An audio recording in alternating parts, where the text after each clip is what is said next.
Hey guys, welcome back to my channel. Today, we're diving into a very sensitive topic, live vocals in K-pop. Let's be honest, most K-pop stans wouldn't recognize real live vocals if it bit them in the ear. You'll see them flooding the comments with things like, OMG, her live vocals are so good, while the idol is hitting an F6 note with their mouth barely moving, like a ventriloquist at Coachella.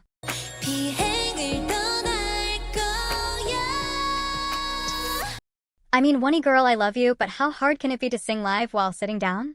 And some die-hard fans seem to believe this is live. I mean, you can't blame them. Most of these fans are still in middle school. So as a veteran, let me break it down for you. Here's the harsh truth. Most idols lip sync. Like, 90% of the time. And it kinda makes sense. Their choreo is a literal hit workout. You try belting high notes while doing backflips in leather pants. Now, let's talk about the 3 kinds of live vocals you'll see in K-pop stages. Or, as I like to call it, 3 ways to trick the audience. 1. Good old lip syncing. This is the classic. The OG. The idol's mic is off. Their mouth is moving. But spoiler alert. The sound is coming from a USB file backstage. It's time to go.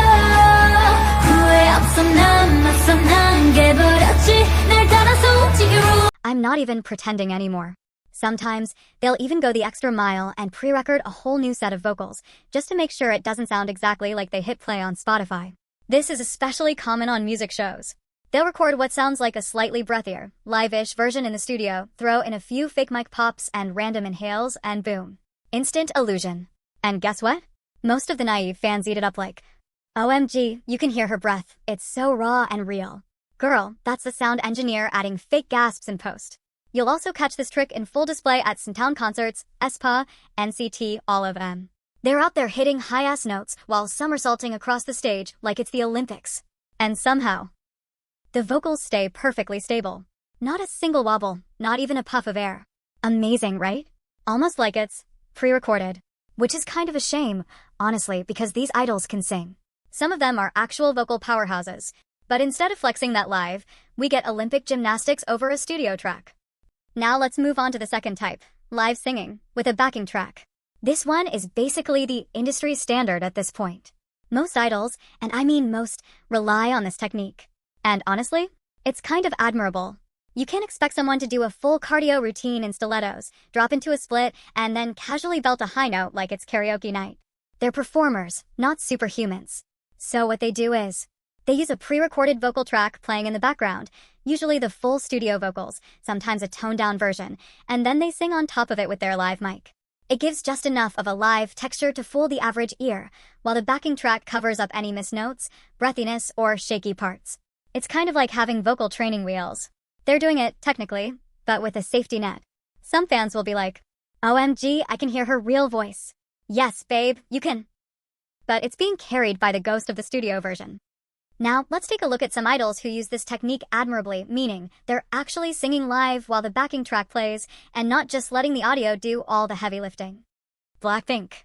Contrary to what some K-pop fans would have you believe, Blackpink actually does sing live, with a backing track, of course. And honestly, they do a fairly decent job, especially when you compare them to some of their peers who treat the mic like a prop. You can hear their real voices cutting through, even if the studio track is doing half the heavy lifting.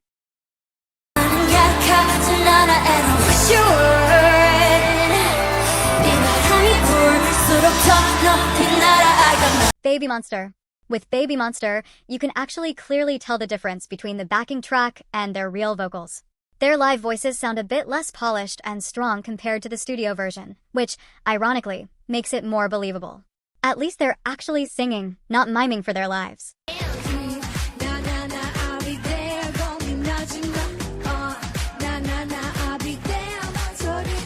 3. Full live vocals, aka raw-dogging the mic. Now we're entering elite territory. This is when idols say, fuck it, let's go mic on. Raw vocals, no backtrack, no filter. Just pure vocal cords doing cardio live in front of thousands. No safety net. No Spotify audio playing in the background. Just them, and a mic, and probably a prayer. You can usually tell right away. Their voice might crack, they might run out of breath midline, the pitch might wobble a bit. But that's what makes it real. That's what makes it legendary. Because let's be honest, in an industry where everything is pre-packaged and auto-tuned, hearing someone just stand there and sing for real is refreshing. Here are some idols who raw dog the mic like pros. Jungkook. Now in this clip of Jungkook, you can clearly see that bro is not using any backing track. It's just him, the mic, and raw talent. Honestly, king behavior. It's admirable and kind of rare in the current K-pop scene. Let's be real, he's easily the most vocally talented out of all the BTS members. No shade, just facts.